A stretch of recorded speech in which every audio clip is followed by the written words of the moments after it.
사도행전 27장 20절로 26절까지 말씀 다 찾으셨으면 봉독해 올리도록 하겠습니다.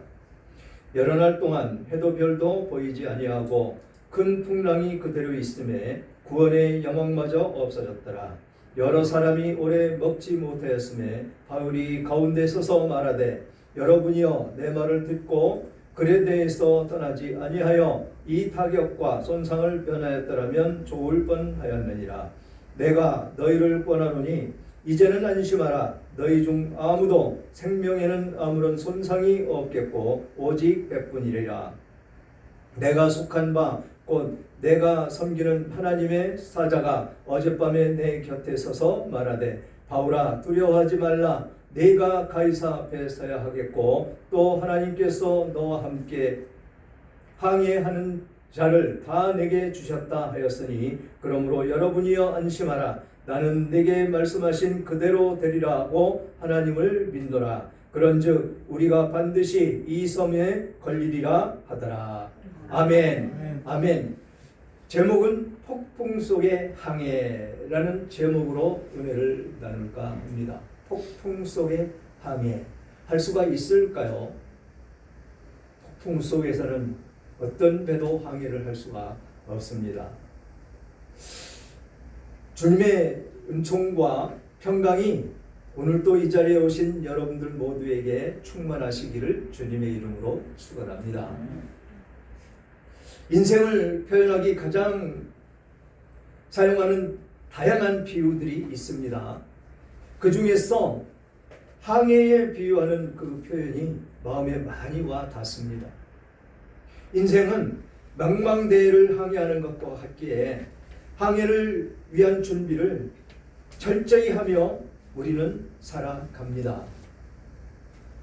그럼에도 불구하고 기상의 변화와 사람의 노력으로 되지 않는 부분들이 있습니다.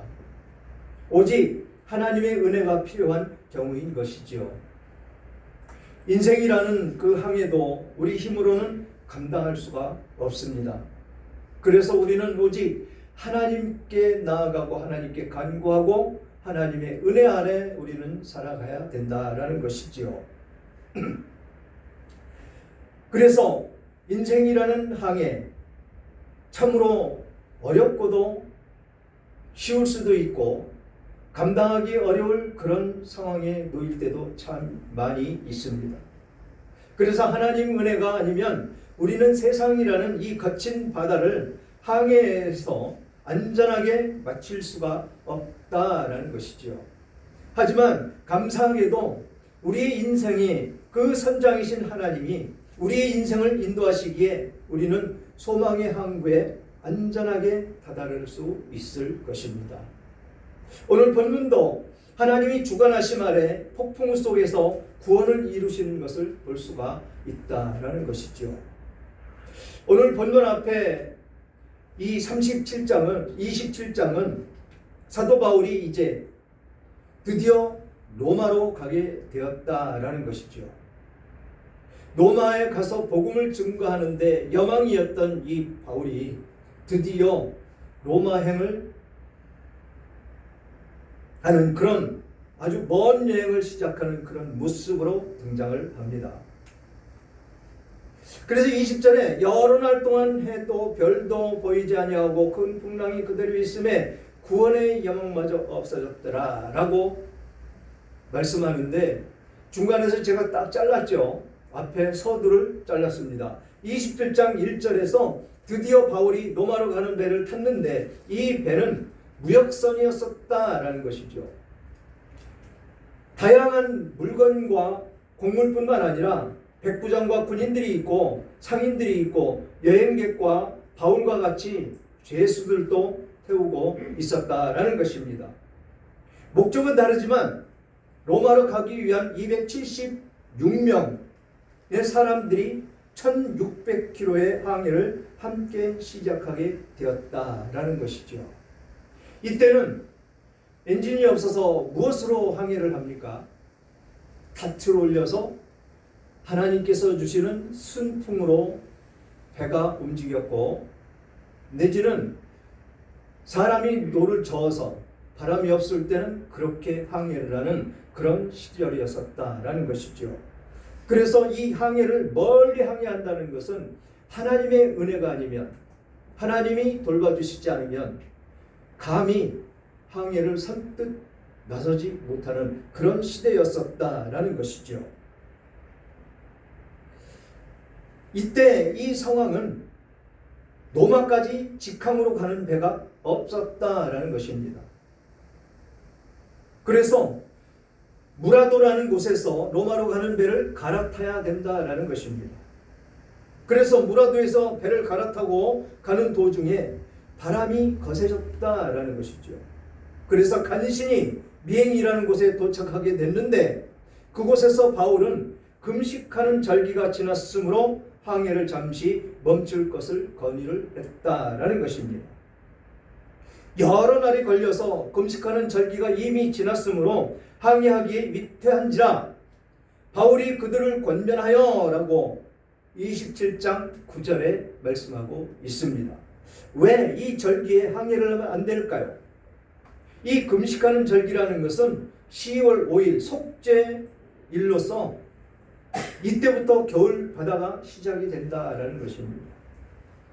겨울 바람이 심하게 불 것이기에 겨울을 이곳에서 보내고 봄에 출발할 것을 제안을 했다라는 것입니다. 그런데 많은 사람들은 이곳보다는 미항이 거주하기가 좋은 아주 편안한 그런 섬이기에 그곳으로 가기로 결정을 한다라는 것이죠. 지금 이곳에서 미항까지는 약 80km 정도 떨어져 있는데 그 안에 무슨 일이 있으랴라는 것이죠. 안일주의에 빠져 있는 그런 모습을 나타낸다라는 것입니다.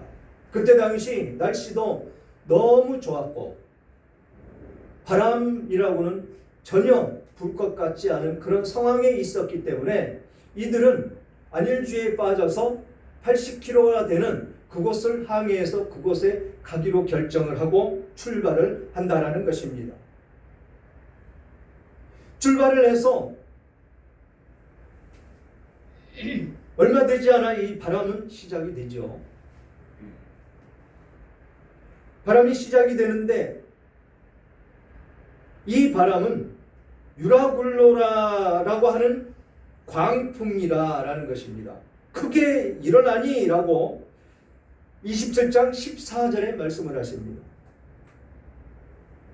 섬 가운데로부터 유라굴로라 하는 광풍이 크게 일어나니 라고 성경은 말씀하고 있습니다. 그런데 출발한 배는 순항을 했다라는 것입니다. 처음부터 이 바람을 만난 것이 아니다라는 것이죠. 그러나 얼마 안 돼요. 이 순풍이 광풍으로 변했다라는 것이죠. 이 유라굴로라 하는 이 광풍은 서로 대립되는 기류가 갑자기 만났을 때 발생하는 바람과 바닷물이 소용돌이 치는 무서운 광풍이다라는 것입니다. 지금 우리나라에도 비가 쏟아지기 전에 어떤 모습이 나타나죠? 태풍과 같은 바람이 엄청나게 세게 일어납니다. 이것이 제가 80년대 초에 괌 사이판을 갔을 때 거기 대낮에 갑자기 소나기가 내릴 때가 있습니다.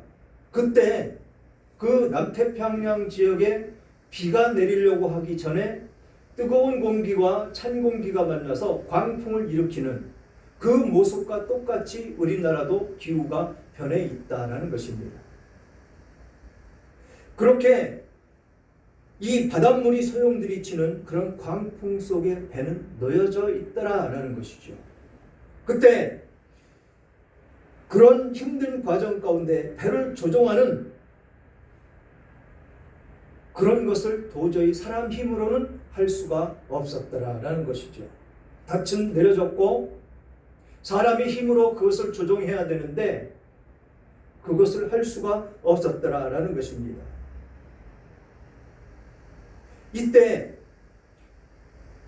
가우다라고 하는 작은 섬 아래쪽에 도착하게 되는데 이곳은 모래톱이라고 성경은 기록되어 있습니다. 모래톱이 유명했기 때문에 부딪혀서 배가 파손되는 것을 막기 위해서 연장과 짐을 모두 버려야 했다라고 이 27장 17절과 18절에 기록이 되어 있습니다. 그리고 사흘째 되는 날에는 배의 모든 기구마저 버려야 했고 결국 배를 위해서 연장과 기구, 무역을 위한 모든 짐을 바다에 버려야만 했습니다. 왜 이런 현상이 일어났을까요? 하나님의 말씀이 우리들에게 떨어졌을 때 그 하나님의 말씀을 들으면 이런 광풍은 만나지를 않습니다. 우리가 이 세상 삶을 살아가는 인생 가운데 이런 폭풍우를 만나면 안 된다라는 것이죠. 이런 폭풍우를 피하려면 어떤 모습으로 살아야 되느냐? 하나님 안에 있어야 된다라는 것이죠. 하나님 말씀 가운데 있어야 된다라는 것입니다. 언제나 말씀하시만 우리는 하나님의 자녀들이고 하나님은 하나님의 자녀를 보호하시는 그런 하나님이시기 때문에 그렇다라는 것입니다. 그래서 세상 가운데 버려두지 않는 하나님의 백성으로서 하나님은 그 백성들, 그 자녀들이 안전하게 평화로운 모습으로 삶을 살아가는 것을 원하고 계시기 때문에 언제나 우리들에게 말씀을 해 주신다라는 것입니다. 그렇게 말씀을 할 때 아멘으로 화답하며 그 말씀을 따라 준행하며 삶을 살아가면 평안이 곧 우리들의 것이라는 것이죠. 지금 이들이 사도 바울의 말을 듣지 않고 얼마 안 되는 80km밖에 안 되는 그 거리니까 그곳이 겨울나기가 편하니까 그곳으로 갑시다라고 출발한 지금 이 과정 가운데 여기에 무역하는 물건을 짐을 실은 사람들은 어떻겠습니까? 모든 재산 다 잃어버리는 것이죠. 또 이 배선장이나 배선주는 어떻습니까? 배가 파손이 되면 그 손해가 얼마나 막심하겠습니까? 지금 이들은 생명을 구하기 위해서 모든 것을 버리는 그런 과정 가운데 있다라는 것이죠. 배 안에 있는 모든 짐들, 자기들이 여행해서 먹고 써야 될 것들, 물론 관광객도 있었을 것이고 특별한 일이 있어서 가는 사람이 있었을 것이고 로마는 부강하기 때문에 그곳에 가서 돈을 벌기 위해서 이사가는 사람도 있었을 것입니다. 사람이 안일주의에 빠지면 설마 나에게 이런 일이 일어날까라는 그런 안일주의에 쉽게 빠집니다. 하나님이 뭐라고 말씀하셨든 그런 생각은 전혀 내 머릿속에 있지 않다라는 것입니다. 그래서 내 생각에 오른 대로, 내 생각이 움직이는 대로 그것을 따라가기가 쉽다라는 것입니다. 그러나 우리는 하나님의 백성이고 하나님의 자녀이기 때문에 하나님의 말씀을 들으면 언제나 어디에 있든지 무슨 일을 하든지 안전하게 모든 일을 행하며 살 수가 있더라라는 것입니다. 사도 바울은 하나님의 말씀을 전하는 사람이고 또 하나님의 말씀을 준행하는 사람이고 또 하나님의 능력 가운데 있는 능력의 하나님의 종이었습니다. 그런데 지금 이 바울은 로마를 가기 위해서 죄인을 자처하며 지금 재판을 받는 과정 중에서 로마에 있는 그곳에 재판을 받기 위해서 가고 있더라라는 것입니다. 거기 가면 죽는다고 성도들이 많이 말렸는데도 불구하고 이 사도 바울은 그 죽음 같은 것은 두려워하지 않고 지금 하나님의 복음을 위해서 예수 그리스도의 그 생명을 전하기 위해서 지금 로마로 향하는 그런 과정 가운데 놓여 있다라는 것입니다. 그 과정 가운데 생명의 위협을 받을 그런 풍랑, 그런 폭풍우를 만날 수가 있으니까 출발하지 말고 이곳에서 겨울을 나고 봄에 출발합시다라는 그런 직언을 그 선장이나 배의 모든 사람들, 거기 예행하는 사람들에게 전했다라는 것이죠. 그런데 이들은 전혀 그 사람의 말을 들으려고 하지 않습니다. 듣지를 않았습니다. 왜? 죄인이잖아요. 포승줄로 묶여있는 그 사람의 말을 들어야 할 이유가 없는 것이죠. 마찬가지입니다. 강대상에서 선포하는 말씀을 한쪽 귀로 듣고 한쪽 귀로 흘릴 수가 있습니다. 또 내가 스스로 성경을 읽다가 하나님이 주시는 말씀을 받아들일 수도 있고 안 받아들일 수도 있다는 것입니다. 거의 그냥 흘러가죠. 예배 끝나고 집에 돌아가서 오늘 무슨 말씀을 했지? 무슨 말씀을 드렸지? 라는 그런 생각에 빠질 수도 있습니다. 전혀 예배 드린 기억은 있는데 무슨 말씀, 무슨 제목으로 선포가 됐는지 기억이 나지 않는 경우가 많이 있습니다. 왜 그럴까요? 저도 초신자 때 많이 경험을 했기 때문에 말씀을 드립니다. 왜 생각이 안 날까요? 내 생각은 세상 속에 있고 세상 속에 있기 때문에 사단은 그 생각이 전혀 안 나도록 그 세상 가운데, 세상 물결 가운데 그 생각만 나게 한다라는 것입니다. 그래서 무슨 이야기를 들었는지조차 생각이 안 나는 그런 일에 쉽게 우리는 빠질 수가 있다라는 것이죠. 지금 사도 바울이 간절히 간곡하게 이들에게 부탁한 그 말을 전혀 안 듣고 큰 풍랑을 만나서 죽음의 직면에 이르는 그런 과정 가운데 놓여 있다라는 것이죠. 이렇게 풍랑을 만나서 어떤 모습이었느냐면 여러 날 동안 해도 별도 보이지 아니하고 큰 광풍이 그대로 있음에 구원의 여망마저 없어졌더라. 구원의 여망마저 없어졌더라라는 것입니다. 이것이 우리가 지금 일생 살아가고 있는 과정 가운데 큰 풍랑을 만난 것입니다. 양정우 집사님 가정 가운데 지금 한 5년 동안 그 풍랑 가운데 있었다라는 것이죠. 그러나 어떻습니까? 그 풍랑이 지나갔지요. 그런데 그렇지 못한 사람들도 있다라는 것입니다. 아직도 그 풍랑은 그 가정 가운데 휘몰아치고 있는 가정들도 있다라는 것입니다. 그래서 우리는 항상 겸손해야 된다는 것이죠. 항상 겸손한 가운데 우리는 나를 낮추고 하나님 의지하며 삶을 살아갈 때 하나님께서는 그 믿음을 보시고 그 풍랑이 나에게 닥쳐왔다 할지라도 쉽게 지나가게 해주신다라는 것입니다. 오늘 본문 가운데 이 풍랑을 만난 지금 276명의 사람들, 이 사람들이 구원을 받는데 누구 때문에 구원을 받습니까? 한 사람도 상하는 사람이 없을 것이다 라고 말씀을 하신 그 말씀 가운데 있다라는 것이죠.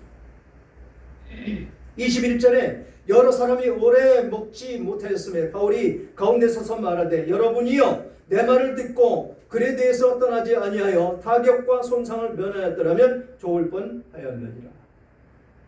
지금 풍랑 때문에 먹지도 못하고 고초 속에 있는데 사도 바울이 한마디 하고 있지요. 지금 그냥 그곳에 내 말을 듣고 있었더라면 이 타격과 손상을 면하는 것이 좋을 뻔했다라고 바울은 이야기를 합니다. 잠깐입니다. 그 생각하는 것. 그래서 우리 생각을 온전히 하나님께 꽂혀 있다면 하나님께서는 우리들을 안전한 폭으로 하나님이 이끌어 가신다라는 것입니다. 그렇게 이야기하고 22절에 뭐라고 말씀하십니까? 내가 너희를 권하노니 이제는 안심하라. 너희 중 아무도 생명에 아무런 손상이 없겠고 아직 오직 100분 뿐이리라 라고 이야기를 합니다. 지금 이 사도 바울이 이 사람들에게 너희들의 생명은 아무런 손상이 없을 것이다. 하나님께서 지켜주실 것이다 라고 이야기를 합니다. 지금 하나님께서 역사하고 계시다라는 것이죠. 배는 손상이 되고 모든 물건은 버려질지라도 사람은 해를 입지 않을 것이다 라고 하나님의 구원의 손길을 펼쳐 오신 것입니다. 지금 우리 이 자리에 앉아 계신 여러분들은 그런 하나님의 손길을 통해서 이 자리에 나와 앉아 계십니다. 어떤 방법이 됐든지 하나님의 구원하심을 따라서 하나님이 인도하시는 길로 지금 여러분들은 이 자리에 와 계십니다. 그런데 우리는 중요한 것이 어디에서 누구를 만나든지 부정적인 이야기를 사람들에게 해서는 안 된다라는 것이죠. 교회에 나온 것, 교회에 자랑거리만 있어야 된다라는 것입니다. 교회에 나오고 있는데 교회에 대한 부정적인 이야기를 하면 안 믿는 사람들은 오려고 마음 먹었다가도 바로 또 돌아섭니다. 그래서 우리는 항상 겸손하게 부정적인 생각과 부정적인 이야기는 내 입 밖에 내면 안 된다라는 것입니다. 얼마나 중요한지 모릅니다. 한 생명이 죽고 사는 문제입니다. 우리는 그냥 복음을 전했다고 해서 그냥 복음을 전했고 그 사람이 교회에 나왔고 그것으로 끝나는 것이 아니다라는 것입니다. 귀중한 생명, 하나님께서 천하보다도 귀하다고 하는 그 한 생명이 살아나는 것입니다. 죽었던 그 사람이 살아나는 역사가 우리들의 입을 통해서 일어나는 것입니다. 그런데 부정적인 말을 해서 그 사람의 마음을 다치게 하면 하나님은 용서하지 않을 것입니다. 그게 성령의 회방죄에 해당하기 때문에 그렇습니다. 예수님께서 오셔서 성령의 회방죄는 용서받지 못한다고 하셨습니다. 성령께서 그 사람 안에 들어가서 역사하시려고 하는데 그것을 회방하면 성령 회방죄에 해당한다는 것입니다. 교회에 나오면 교회의 아름다운 모습만 전해야 되고 교회에 대한 하나님의 구원, 저 천국 가는 그 이야기만 해야 된다는 것이죠.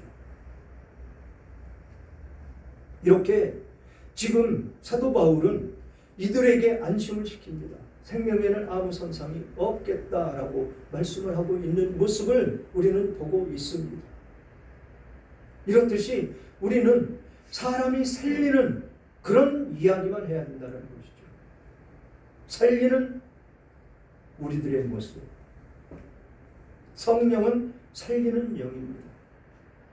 죽이는 영이 아니라는 것이죠. 그래서 어디에서 누구를 만나든 내 자녀에게도 마찬가지입니다. 윽박질러서 되는 일이 아닙니다. 좋은 이야기, 하나님의 말씀, 내가 구원을 받아서 지금까지 살아왔던 이야기, 그 이야기밖에는 할 것이 없다라는 것이죠. 지금 교회는 세상으로부터 많이 욕을 먹고 있습니다. 왜 욕먹을까요? 그런 부정적인 이야기로, 부정적인 행동으로 예수 믿는 사람들이 세상 사람보다 더 악하기 때문에 그렇습니다. 교회 안에서만 거룩합니다. 천주교 다니는 신자들과 똑같습니다. 천주교는 성전 안에서만 거룩합니다. 딱 복도까지만 나오면 복도에서부터 담배 피고 쌍말하고 어제 저녁에 남자들끼리 모여서 술집 어디 갔더니 어디 아가씨가 예뻤고 그 아가씨가 어떻게 작고 맨 이런 이야기만 한다는 것이죠. 그런데 오늘날 교회도 똑같다라는 것입니다. 교회 안에서만 거룩하다. 세상에 나오면 세상 사람들보다 더 악하다. 뺏고 빼앗고 빼앗기고 또 죄를 밥 먹듯이 저지르고 말하는 것 예수 믿는 사람들이라고 도저히 느껴질 수 없는 말을 함부로 내뱉고 그래서 예수 그리스도 교회가 욕을 먹습니다. 교회가 욕을 먹는다는 것은 예수 그리스도가 욕먹는 것입니다. 하나님이 욕먹는 것입니다. 성령 회방죄에 해당하는 것입니다. 그런 과정 가운데 성령께서 역사하시려고 했는데 역사할 수가 있겠습니까? 살리는 말만 해도 부족한 이 세상 가운데 우리는 살아가고 있다는 것이죠. 이렇게 사도 바울이 그런 이야기를, 그런 소망을 준 것은 왜 소망을 주었느냐? 23절 내가 속한 바 곧 내가 섬기는 하나님의 사자가 어젯밤에 내 곁에 서서 말하되 성령께서 사도 바울에게 오셔서 말씀을 했다라는 것입니다. 무슨 말을? 24절 바울아 두려워하지 말라. 내가 가이사 앞에 서야 하겠고 또 하나님께서 너와 함께 항해하는 자를 다 내게 주셨다 하셨으니 지금 가이사 앞에 서야 되겠다. 가이사 앞에 서서 재판을 받아야 되는데 무사히 그것까지 갈 수가 있다라고 말씀을 하시는 것입니다. 그러면서 너와 함께 항해하는 자 모두를 너에게 맡겨주셨으니 그들도 무사할 것이다 라는 것입니다. 우리는 이런 세미한 성령의 음성을 들으며 살아야 된다는 것입니다. 사도 바울만 이런 음성을 들어야 되겠습니까? 똑같은 성령의 사람인데 여러분들 안에도 똑같이 그 성령이 내재해 계신데 왜 목사에게만 세미한 음성이 들려지고 왜 이런 사도 바울에게만 세미한 음성이 들려지느냐라는 것입니다. 오직 하나님 안에 계십니다. 내가 하나님에 속해 있을 때 세상 생각이 나를 지배하지 않고 오직 내 생각 속에서는 하나님만 있을 때 그때 세미한 음성이 들려진다고 누차 말씀을 드립니다. 이 세미한 음성이 우리들에겐 들려져야 된다는 것이죠. 그래서 그 음성을 듣고 성령의 인도하심을 따라 우리는 살아갈 때 이런 풍랑이 우리들에게서 지나간다라는 것입니다. 풍랑을 면할 수가 있다라는 것입니다.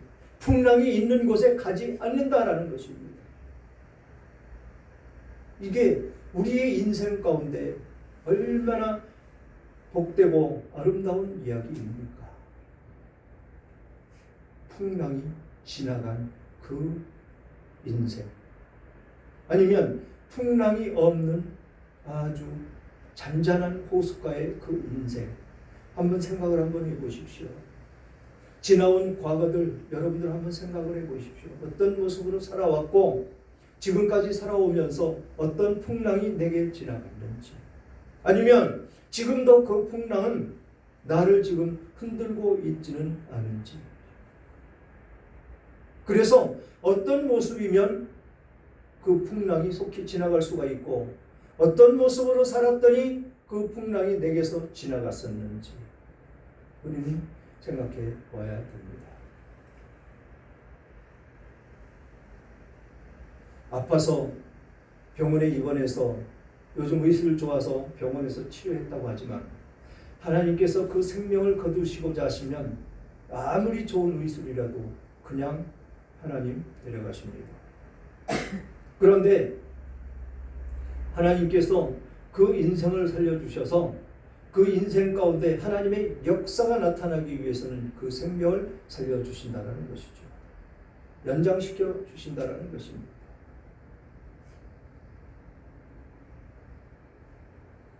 저 같은 경우 한번 보십시오. 죽었던 우리나라 의술로는 생명이 소생되지 않는다는 그 사형 선고를 받은 제가 지금 그 치료를 다 마치고 5년이 넘어서 지금 6년이 되어 가는데 살아서 지금 하나님의 종으로 쓰임받고 있지 않습니까? 하나님의 역사는 우리가 알 수가 없습니다. 그 하나님의 역사를 우리가 체험하며 삶을 살아가야 되는데 그런 체험이 우리들에게 있느냐라는 것입니다. 왜 예수를 믿느냐? 왜? 라고 묻는다면 우리는 천국 시민권자로서 저 천국에 소망이 있기에 예수를 믿는 것이다 라는 것입니다. 이적과 기적, 죽은 사람 살려내는 것, 그것을 바라보고 오면 풍랑이 우리들에게 엄습할 것입니다. 예수님 사역하실 때 죽었다는 사람 살렸죠. 나사로 같은 사람 살렸습니다. 그런데 그 사람 어떻게 됐습니까? 또 죽지요. 또 죽습니다. 다만 그렇게 살려놓으신 그 역사 가운데 그 심령이 하나님께 속해진다 안 속해지느냐에 따라 달라진다는 것입니다. 하나님께 속해졌으면 그 영은 영원히 죽지 않을 것입니다. 그러나 그렇지 않으면 차라리 죽는 게 낫겠죠. 우리는 그런 역사 가운데 하나님께서 하시는 일을 우리는 낱낱이 기억하고 살아야 될 줄 믿습니다. 그러면서 항해하는 자를 다 내게 주셨다 하셨으니 그러므로 여러분이 안심하라. 나는 내게 말씀하신 그대로 되리라. 하나님을 믿노라. 그런즉 우리가 반드시 이 섬에 걸리리라 하더라. 이게 사도 바울에게 주신 말씀입니다. 그래서 이들에게 안심하라고 사도 바울은 하나님이 주신 말씀을 전하고 있는 것입니다. 바울은 하나님의 말씀대로 되리라고 믿음이 있었습니다. 하나님의 음성을 들어도 믿지 않으면 아무 소용이 없습니다. 계속해서 광풍이 불고 있는 상황에서도 아무것도 해결되지 않은 그런 상황에서도 바울은 하나님의 말씀대로 되리라는 그런 믿음의 확신이 있었다라는 것입니다. 지금 모든 것을 버려야 되고 배는 이리저리 그 풍랑에 휘말려서 흔들리고 있는 그런 과정 가운데 놓여 있는데 성령께서 오셔서 생명에는 지장이 없으니 안심하라고 말씀을 하신 그 말씀을 믿었더라라는 것입니다. 그런 풍랑이 있을 때 우리는 어떻습니까? 왜 이런 풍랑이 나에게 있어야 됩니까? 라고 원망하며 하나님께 나아가는 우리들의 모습을 우리는 연상해 보지 않을 수가 없는 것이지요. 그런데 사도 바울은 그것을 굳게 믿었다라는 것입니다. 우리의 인생의 수많은 광풍 앞에서 나는 내게 말씀 그대로 되리라고 하나님을 믿노라라고 선포를 해야 된다라는 것이지요.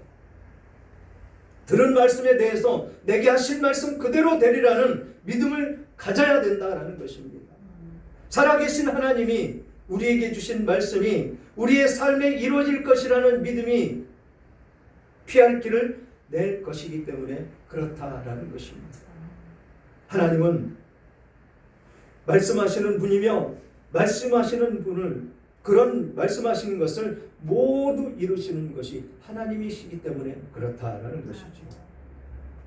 그 남은 사람들은 널조각 혹은 배 물건을 의지해서 나가게 하니 마침내 사람들이 다 상륙하여 구조되니라 라고 27장 44절에는 모든 사람이 배로 상륙하는 그 모습을 기록하고 있습니다.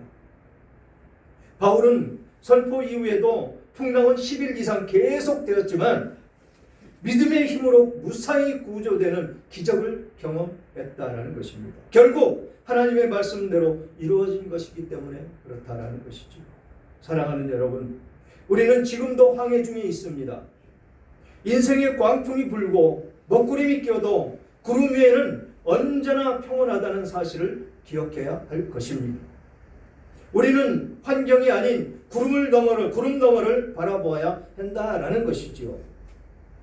어떠한 상황에서도 하나님의 말씀을 듣고 믿음으로 선포하시기를 주님의 이름으로 축원합니다. 나는 내게 말씀하신 그대로 되리라, 하나님을 믿노라라는 확신을 가지시기를 바랍니다. 하나님의 말씀대로 반드시 이루어진다는 그런 믿음을 가진 모든 성도님들 되시기를 주님의 이름으로 축원합니다.